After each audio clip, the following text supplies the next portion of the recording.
Šių metų pradžioje mes įdiegėme ozono terapiją. Tai labai perspektyvus gydymo metodas, kuris taikomas plačiai medicinoje kaip papildoma gydymo priemonė. Į žmogaus organizmą ozonas įvedama įvairiais būdais, dažniausiai intraveniškai.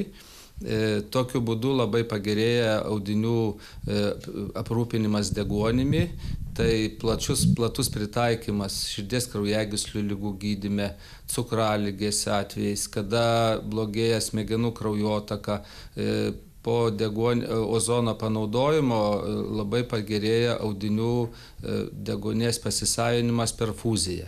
Taip pat gali būti plačiai pritaikoma ir gastroenterologija, opų gydymui, įvairių žarnyno susirgimų gydymui.